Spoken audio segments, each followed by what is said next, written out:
Bonjour, j'espère que vous allez bien. Alors aujourd'hui, nous allons voir le thème de l'interception.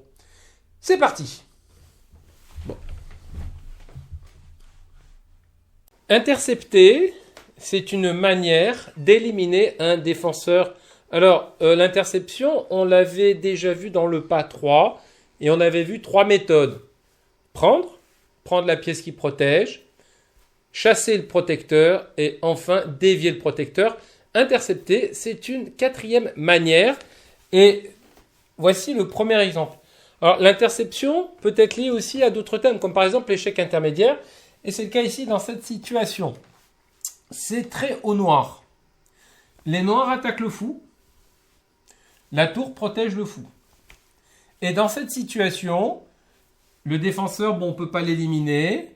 Bon, on peut essayer de le chasser, mais bon, il s'en va et il continue sa fonction, plus ou moins. Donc, le chasser, le dévier, c'est pas possible, mais on peut l'intercepter en jouant le coup G5. Il y a échec, donc ça gagne un tempo. Les blancs n'ont pas le temps de retirer leur fou. Et donc, au prochain coup, les noirs vont prendre le fou. Voilà, le roi s'en va. Et la tour va prendre le fou. Voilà notre premier exemple. Alors, dans cette nouvelle situation, c'est très au blanc. On voit ici que la dame attaque la tour.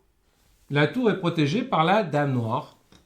Mais ici, c'est exactement, on va dire, le même thème que tout à l'heure. Grâce à un échec intermédiaire, et bien sûr, grâce au soutien du pion, les blancs peuvent intercepter. Alors, intercepter, c'est vraiment boucher la diagonale. C'est mettre un espèce de rocher, mettre une espèce d'obstacle entre la pièce et son défenseur. Et le coup, vous l'aurez tous trouvé, c'est fou B6 échec. Voilà, encore une fois, c'est un échec. C'est important, cet échec intermédiaire, sinon la tour aurait le temps de s'en aller. Le roi est obligé de bouger, bon, peu importe où, par exemple ici. Et les blancs, au coup suivant, prennent la tour. Voilà. Exemple suivant. Alors, les deux premiers que l'on a vus jusqu'à présent, nous avions, nous attaquants, mis une de nos pièces entre les deux pièces de notre adversaire pour faire l'interception. C'est-à-dire que pour intercepter, on utilise une de nos pièces. Maintenant, dans certains cas, on peut utiliser une pièce de l'adversaire ou forcer une pièce de l'adversaire à venir lui-même s'auto-intercepter, comme ici. Très au noir. La tour noire veut prendre la tour blanche. Mais le fou protège la tour. Alors, bien sûr, ici, on pourrait prendre le fou directement. Vous me dites, c'est plus simple. Mais après roi G2, eh bien, les noirs vont reperdre la pièce acquise. Alors ici, si on regarde d'un petit peu plus près, il y a un échec. Ici, ce coup cavalier G4. Et en regardant cet échec, il est très néfaste pour les blancs. Puisque ici, le fou est cloué, donc il ne peut pas prendre. Et là, si jamais le pion prend, eh bien, les blancs se sont auto-interceptés, puisque maintenant, la diagonale du fou est bouchée, et les noirs récupèrent la tour. Voilà, les noirs ont gagné au passage une qualité. Alors, nouvel exemple ici. Alors, jusqu'à présent, on a vu des interceptions pour gagner une pièce. Maintenant, on va avoir une interception pour faire échec et mat. Dans cette situation, les blancs veulent faire échec et mat en B7, un baiser de la mort aidé du cavalier. Mais la dame protège la case de mat. Ici, le fou de case blanche va pouvoir venir en renfort et aider les blancs à faire échec et mat en jouant le coup fou C6. Donc là, dans cette situation, le fou intercepte la dame. Si jamais les blancs prennent le fou avec le pion, eh bien à ce moment-là, les noirs se sont auto-interceptés. Il y a échec et mat en B7. Si la dame prend le cavalier, eh bien cette fois-ci, c'est le fou qui va aider la dame à faire échec et mat. Voilà. Donc ici, dans cette situation, il n'y a pas de moyen acceptable. Je dis bien acceptable parce qu'il y a un moyen d'empêcher l'échec et mat. Le seul moyen, c'est de sacrifier la dame, voilà, contre le cavalier et le fou. Mais les noirs perdraient 3 points de matériel. Voilà, alors, ici, plusieurs choses à noter dans cet exemple. Alors, la première, c'est que comme dans toute combinaison, il peut y avoir 2 fins possibles, c'est-à-dire soit un mat, soit un gain matériel si les noirs trouvent la meilleure défense. Alors, par contre, pour notre interception, quelque chose d'intéressant à remarquer, c'est que le cavalier et le fou contrôlent tous les deux la case C6. Et cette case C6, c'est une case qui doit attirer l'attention puisque c'est une case où plusieurs de nos pièces peuvent aller. Et c'est souvent sur ces cases que l'on peut faire des interceptions. Exemple suivant.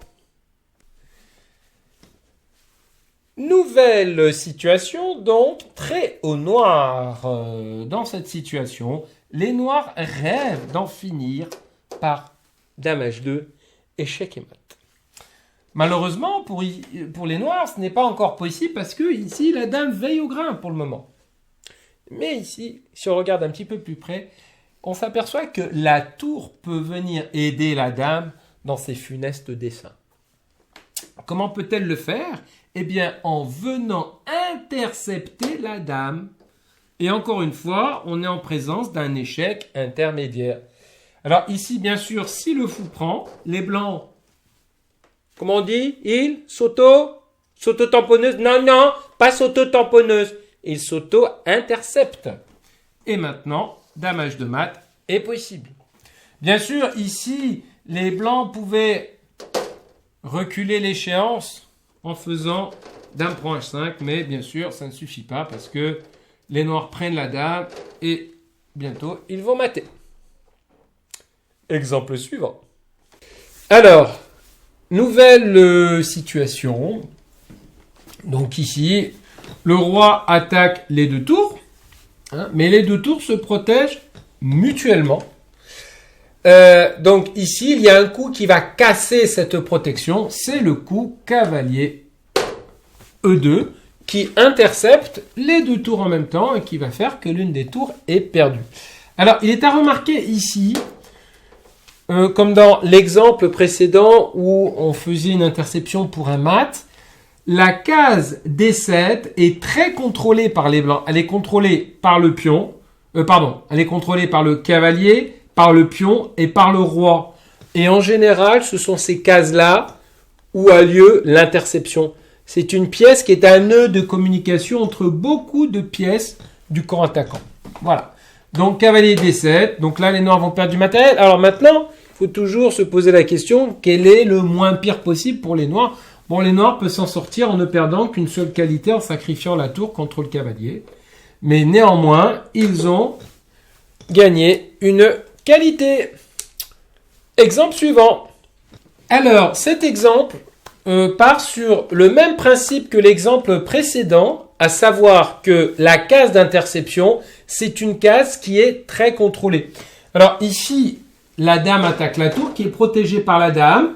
Et là, encore une fois, on s'aperçoit que la case G8 ici est contrôlée par le cavalier, la dame est renforcée par la tour. Donc, c'est pas étonnant si c'est sur cette case que va avoir lieu l'interception. Je répète que, pas tout le temps, mais très souvent, un indice qui nous permet de trouver une interception, c'est une case qui est très contrôlée par le camp attaquant. Voilà. Et comme dans l'exemple précédent, ici, les noirs vont perdre du matériel. Alors, ils vont pas perdre une tour parce qu'ils ont la possibilité de sacrifier leur tour contre le cavalier. Et encore une fois, ils ne perdront qu'une qualité, mais c'est quand même une qualité. C'est quand même 2 points. Exemple suivant. D'autres types de situations qui sont propices à des interceptions, un échec à la découverte et un échec en général. Dans cette situation, ici, c'est au blanc de jouer. Les blancs attaquent le cavalier est protégé par la tour. Mais ici, on s'aperçoit que le roi est sur la diagonale de la dame en vis-à-vis. Donc ici, il y a un réseau de découverte. Et cette découverte permet au blanc de réaliser une interception. Donc le roi est en échec, il doit bouger. Comme le roi doit bouger, les noirs n'ont ni le temps de prendre le pion pour continuer à protéger le cavalier, ni le temps de partir avec le cavalier. Donc le roi doit bouger, par exemple, et au coup suivant, on encaisse le cavalier. Nouvelle situation ici, donc toujours sur le thème de l'interception, c'est très au blanc. Et dans cet exemple, on va voir que l'interception va être mêlée à d'autres thèmes. Va être mêlé déjà un réseau de maths, le maths du couloir, et aussi au thème de la déviation. Alors souvent, déviation, interception, c'est lié. Voilà. Bon, alors ici, il y a un thème de maths du couloir qui plane. Hein. Bon, pour le moment, les blancs ne peuvent pas le forcer, mais bon, par exemple, déjà, il y a peut-être une idée, c'est qu'en cas de dame prend C7, tour prend C7, il y aurait une possibilité de faire un maths du couloir, mais pour le moment, ça ne marche pas, puisque le fou contrôle l'importante case E8.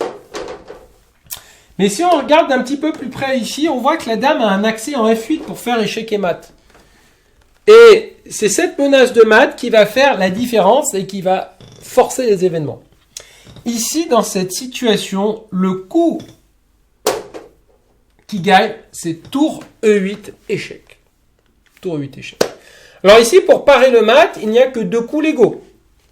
Le premier, c'est tour prend E8. Et là, c'est une déviation, puisque la tour, en prenant en E8, ne protège plus la dame. Donc, d'ores et déjà, les blancs ont gagné la dame. 4 points. Maintenant, si jamais ils prennent avec le fou, eh bien là, une fois de plus, les noirs s'auto-interceptent.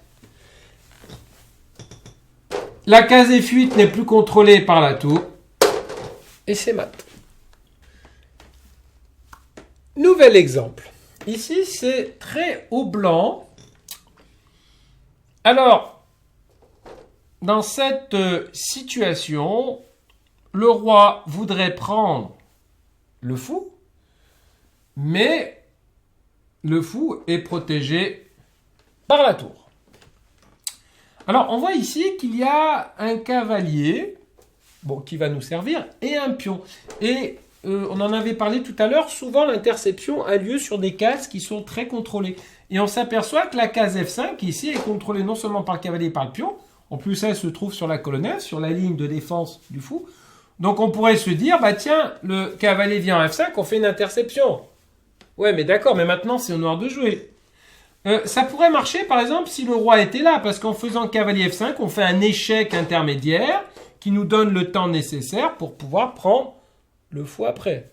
Mais malheureusement ici, le roi est en D7 et cavalier F5 ne faisant pas échec, les noirs ont tout le temps de retirer leur fou. Donc cette interception ne marche pas. En revanche ici, et voilà, c'est un petit peu l'objet de cet exemple, c'est que de temps en temps, il y a des petites subtilités à voir. Le bon coup ici, c'est cavalier F3. Alors pourquoi cavalier F3 ne fait pas échec? Mais qu'est-ce qui se passe si le fou s'en va? Eh bien en fait, cavalier F3, il y a une menace cachée. C'est une fourchette derrière entre le roi et la tour. Et c'est cette menace derrière qui rend l'interception possible, parce que là, malheureusement, il n'y a pas de bonne manière ici pour les noirs de s'en sortir. Le fou ne peut pas venir en D4 pour protéger de la fourchette parce qu'il se mettrait en prise. Et l'échec intermédiaire par tour G7 ne marche pas parce que le roi prendrait le fou tout simplement. Donc là, dans cette situation, les noirs peuvent retirer leur fou et perdre une qualité de cette manière par cavalier E5 et cavalier prend F7. Donc, dans tous les cas, les blancs vont gagner au moins une qualité. Et si les noirs se défendent mal, si simplement ils veulent parer la fourchette, cette fois-ci, ils perdent carrément un fou entier. Allez, dernier exemple. Dans cette situation, c'est très au noir. Bon, on voit déjà quand même que les noirs ont une belle attaque qui se profile contre le roi blanc. La dame est bien positionnée et on a la cavalerie qui arrive en renfort. Alors, si on regarde d'un petit peu plus près, il y a une menace de mat en G2 qui, pour le moment, est protégée par la dame. Alors, dans cette situation, comment empêcher la dame de protéger le pion G2 en faisant une interception? Et encore une fois, ici, c'est un échec qui va faire la différence. Et ici, les noirs gagnent par le coup cavalier G3, échec, qui intercepte la dame. Alors ici, bon, les noirs peuvent essayer de se défendre. Bon, déjà, si le pion prend en G3, pardon, dame prend G2, échec et mat. Si le roi s'en va, il y a dame prend G2, échec et mat, toujours. Alors là, les blancs peuvent se dire, j'ai un pion qui peut-être va arriver à dame, donc peut-être que je peux prendre le cavalier, je peux me permettre de sacrifier la tour pendant un moment, puis essayer de faire dame après. Oui, mais voilà, le problème c'est qu'après, pion prend G3, on menace de nouveau mat, et ici, les blancs n'ont aucun moyen de l'en empêcher. Les noirs gagnent. Voilà, donc, notre cours sur l'interception est terminé. Alors, quelques petits rappels. L'interception fait partie de l'élimination de la défense. On a vu qu'on peut éliminer un défenseur en le prenant, en le déviant, en le chassant, et maintenant, quatrième méthode, en l'interceptant. On voit que les cases où vont avoir lieu l'interception, ce sont souvent des cases qui sont très contrôlées par le camp attaquant, c'est-à-dire par le camp qui va faire l'interception. Il y a souvent plusieurs pièces qui peuvent aller sur une même case, ça fait un nœud de communication, et c'est souvent à cet endroit-là qu'il peut y avoir une interception. On voit aussi qu'une interception est souvent liée à un échec, puisque cet échec donne au camp attaquant le temps nécessaire pour prendre la pièce, ou à l'inversement, cet échec empêche l'adversaire de trouver une solution défensive pour défendre la pièce attaquée. On voit aussi que l'interception peut être liée à un échec à la découverte. Et oui, parce que quand on fait une découverte, un échec à la découverte, la pièce qui est avancée ne peut pas être prise parce qu'il faut parer l'échec. Donc voilà. L'interception, c'est un thème qui est très efficace pour gagner du matériel ou pour faire échec et mat. À très bientôt!